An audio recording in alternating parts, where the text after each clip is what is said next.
Senior तज्ज़ियाकार एहतिशामुल हक साहब भी हमें इस पर ज्वाइन कर चुके हैं। एहतिशाम साहब, ना सिर्फ वज़ीर आज़म शहबाज शरीफ वफ़द के हमरा ईरान के लिए रवाना हुए हैं, बल्कि फील्ड मार्शल आसिम मुनीर खुद तेहरान पहुंचे हैं नमाज़ी जनाजा में शिरकत के लिए। कितना बड़ा मैसेज है ये? देखिए अनवर, ये इसमें कोई शक नहीं है कि आयतुल्लाह खमेनी की शहादत और उसके बाद उसका जितना बड़ा जुलूस होना है और जो सेरेमनीज होनी है वो जाहिर सी बात है सारी दुनिया जाती है। लेकिन आप ये ज़हन में रखें कि इस तरह के ओकेजन्स पे आप बहुत अहम बातें भी करते हैं और फील्ड मार्शल क्योंकि वो सारे इस मुज़ाकरात का मेन हिस्सा हैं शहबाज शरीफ के साथ, और वो मुसलसल तेहरान और वाशिंगटन के दरमियान राब्ते में हैं। आपने देखा जब लड़ाई पीक पे थी 12 से 15 अप्रैल तक, तो वो तेहरान में मौजूद थे हमारे फील्ड मार्शल। अभी 2-3 चीज़ें, मेरी इत्तला ये है कि जो 2-3 चीज़ों पे जिस पे इत्तेफाक नहीं हो रहा उस पर बात की जाएगी, क्योंकि देखें न्यूक्लियर प्रोग्राम के बारे में तो ऑलमोस्ट उन्होंने सरेंडर कर दिया है। अब जान फंसी हुई है कि आपने जो पैसे देने हैं, जो उनके एसेट्स हैं, और ख़ास तौर पे $7 बिलियन जो इस वक्त पड़े हुए हैं कतर के पास, जो फैसला हो गया था देने हैं, अमरीकी फिर थोड़ा सा मुकर गए। ये इसको इंश्योर करना है। मेरा अपना ख्याल ये है कि इस हवाले से फील्ड मार्शल साहब ने डेफिनेटली अमेरिकन से बात की होगी कि देखें ये नहीं हो सकता कि ये ऑफ रैम विन विन आपको ना मिले, आपको मिले और ईरान को ना मिले। तो लिहाजा बेहतरीन तरीका ये है कि अगर आप ये करना चाहते हैं तो न्यूक्लियर प्रोग्राम, आपको यही मसला है ना कि आपने जाके पब्लिक में बताना है प्रेसिडेंट ट्रम्प ने कि देखिए JCPOA तो 2015 का था, उससे ज़्यादा बेहतर मैंने अपना क्या कहते हैं न्यूक्लियर प्रोग्राम ख़त्म करने के बारे में मैंने ये चीज़ें नहीं है। उस वक्त 3.67% का वो था कि एनरिच कर सकता है, तो इसमें तो यहाँ भी ख़त्म हो गया कि ज़ीरो इन्वेस्टमेंट पे चला गया ईरान। तो फील्ड मार्शल साहब यही बात अमेरिकन को समझा रहे हैं कि एक तरफ आप ज़ीरो इन्वेस्टमेंट चाह रहे हैं, वो आपकी बात मान ली गई। अब आबनाए हुर्मस का मसला है, ये भी एक मसला है, इसलिए कि चाइना ये बहुत वाज़ेह तौर पर इन्होंने बता दिया है ईरानियों ने कि भाई ठीक है, ये तो अब इस पर ओमान और हम मिल के एडमिनिस्ट्रेटिव कंट्रोल रखेंगे। अब ये कंट्रोल, इत्तलात तो यही आ रही है कि कंट्रोल उन्हीं के पास रहेगा, और जिसको फील्ड मार्शल साहब जो कामयाब हुए हैं वो यही है कि भी इस पर आप टोल लगाने की बात ना करें। आप किसी वक्त जाके आगे जाके आप कुछ बराए नाम फीस नाम की चीज़ रख सकते हैं, उसके बाद आप इसको चला सकते हैं। तो देखें ना, अब सूरत हाल तो ये है कि अमरीकियों की तमाम तर धमकियों के आबनाए हुर्मस उस लिहाज से तो खुली नहीं है। अभी कुछ जहाज जा रहे हैं, कुछ रुके हुए हैं। जिस तरीके से इसको ऑपरेशनल होना चाहिए अनुशा नहीं हो रहा। तो ये अब जो फील्ड मार्शल साहब तेहरान में जाके डेफिनेटली ईरानी मजहबी टॉप क़यादत से भी बात करेंगे। आज GIC के जो कमांडर हैं अहमद, उनके साथ वो बात करेंगे, और अहमद वाहिदी के साथ, क्योंकि वही चीज़ें देखें, इन सारे मामलात को देख रहे हैं, मिलिट्री मामलात को देखते हैं, पॉलिटिकल मामलात को देखते हैं और प्रॉक्सीज को देखते हैं।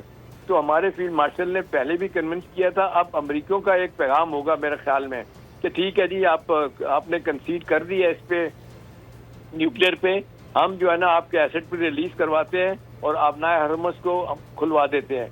अब ये एक बहुत इंपॉर्टेंट पैगाम लेके गए हैं, और इस पैगाम के पीछे खाली आप देख लें कि सऊदी अरब भी खड़ा है, कतर भी खड़ा है, चाइना भी खड़ा है इस हवाले से।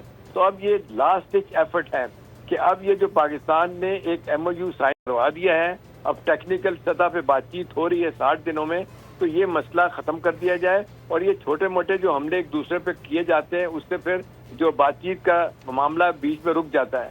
तो मेरा तो बड़ा वाज़ेह तौर पे ख्याल है हमेशा कि ये हमारे फील्ड मार्शल साहब ये बात उनसे मनवाने में कामयाब हो जाएंगे कि आप ये रोला ख़त्म कर दें कि जी आपने ज़रूर हर सूरत में फीस टोल लेना ही लेना है। और ठीक है, ये इन सो मेनी वर्ड ये एक्सेप्ट कर लिया है ईरान, अपना अमेरिका ने भी, कि ये ईरान के पास ही रहेगा अपना हुर्मस। ये एक छोटा सा एक पट्टी है जो ओमान और उनके दरमियान है। तो लिहाजा यही है कि अब बात को ख़त्म करने की ज़रूरत है। अमेरिकन डेस्परेट है जंग बंद करने के हवाले से, उन्हें बड़ी मुश्किलात है। मुल्क के अंदर 65% लोगों ने मुखालफत की हुई है। आप मिड टर्म इलेक्शन आ रहे हैं, लोग उनके खिलाफ हैं, वो जल्दी में है। ईरानी जल्दी में नहीं है। ईरानियों का ख्याल है कि अमरीकी फंसे हुए हैं तो हम बहुत सारी बातें मनवा लेंगे, लेकिन उनको भी फील्ड मार्शल साहब यही बताने जा रहे हैं कि देखें, कभी कभी ऐसा होता है कि बहुत ज़्यादा जब चीज़ों पे देर कर दी जाए तो हाथ से जो डील जो हाथ में आती है वो निकल जाती है। तो आई एम श्योर इस सारी मुलाकातों में फील्ड मार्शल साहब मजहबी क़यादत को भी, उनकी पॉलिटिकल क़यादत को भी और सियासी क़यादत को भी, साथ साथ दिफाई क़यादत को भी ये बताएंगे कि देखें बातचीत के लिए गिव एंड टेक होता है, तो आपने गिव एंड टेक किया है, आपने न्यूक्लियर के प्रोग्राम के बारे में अमेरिकन को हम जोर दे रहे हैं, अमेरिका को भी आप $7 बिलियन का वादा जो किया फौरी तौर पर वो दें। ओवरऑल $20 बिलियन हैं, कुछ कहते हैं $80 बिलियन हैं, वो तो प्रोसेस में होते रहेंगे। इसका फायदा ये होगा कि इनको ये पैसे मिलेंगे तो ये जो अब रिकंस्ट्रक्शन का काम ये कर सकते हैं, प्लस अनइंटरप्टेड जब फ्लो हो जाएगा अपना उर्मत से तमाम जहाज़ों का, तो उससे ये है कि कहा जा रहा है कि 2 हफ्तों में $500 मिलियन जो है ना इसमें कमाता है ईरान, तो ईरान की मुश्किलात भी कम होगी।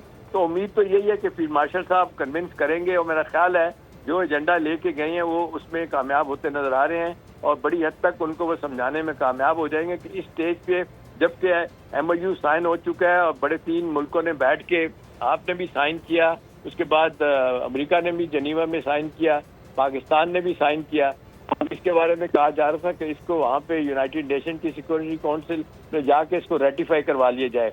तो ये बहुत बड़ी अचीवमेंट हो चुकी है ईरान के हवाले से भी, लेकिन ईरानी असल मसला है कि वो बहुत परेशान है, उनको ये बात नहीं भूलती कि उनकी सारी मजहबी लीडरशिप को ख़त्म किया गया है। आपने देखा अभी ये भी हुआ कि जो मुज़ाकरात हुए अपना इधर इनडायरेक्ट मुज़ाकरात जिनीवा में हुए, उसमें भी उन्होंने कहा कि हम हाथ नहीं मिलाएंगे।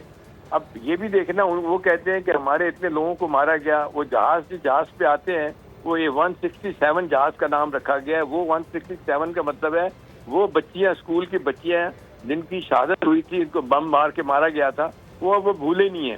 ईरानी भूलते नहीं इन सारी बातों को, लेकिन बात होती है प्लानिंग की।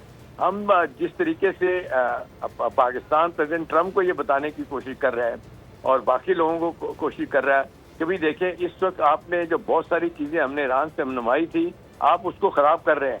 आप दोबारा से झगड़े को आगे ले जाएंगे तो मामला खराब हो जाएंगे। सऊदीज और कतरीज को समझ आ गई है, सऊदीज और कतरीज टोटली पाकिस्तान के साथ खड़े हैं।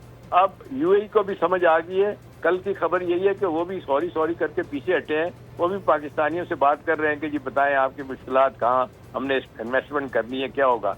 देखिए, अल्लाह ने हमेशा जो पाकिस्तान को ये न्यूक्लियर पावर बनाया है ना, ये एक ऐसी ताकत है कि इससे हर बंदा हिल जाता है जब ये इशारा भी मिलता है ना। अभी देखें, जो जंग बंद करवाई थी पाकिस्तान और अमेरिका के दरमियान प्रेसिडेंट ट्रम्प ने, वो क्या हुआ था, वो कहा जाता था, जो खबर आई थी कि वो एक न्यूक्लियर कमांड की एक मीटिंग बुला ली गई इस्लामाबाद में। तो ये सारी दुनिया में बात चली गई कि न्यूक्लियर कमांड की मीटिंग का मतलब ये है कि पाकिस्तान नहीं दरेक करेगा एटम बम इस्तेमाल करने से। सारे कैपिटल दुनिया के हिल गए थे और पाकिस्तान को कहा गया सुने हमारी बात, ठंडा किया गया। तो देखें, इस वक्त ईरान की न्यूक्लियर पावर नहीं है, पाकिस्तान न्यूक्लियर पावर है। अब मिडिल ईस्ट में अब देखें, अमेरिका की बड़ी रुसवाई हुई है, वहाँ पे $1 बिलियन इन्वेस्ट करने के बाद भी अब वो कहा जा रहा है कि नया सिक्योरिटी आर्किटेक्चर कुछ और बनेगा जिसमें पाकिस्तान ही सबसे आगे होगा। तो मेरा ख्याल इस वक्त सबसे बड़ी जरूरत है कि इस जंग को बंद कर दिया जाए और ये 60 दिन का पीरियड है, इससे फायदा उठाते हुए टेक्निकल चीजें जो है वो तय कर ली जाए। टेक्निकल सतह पर भी मामलात को देखा जाएगा। Field marshal Asim Munir Tehran पहुंच गए हैं। इस पर सीनियर तज्जियाकार एहतिशामुल हक साहब अपना तज्जिया हमारे साथ शेयर कर रहे थे। सर, आपके वक्त का बेहद शुक्रिया।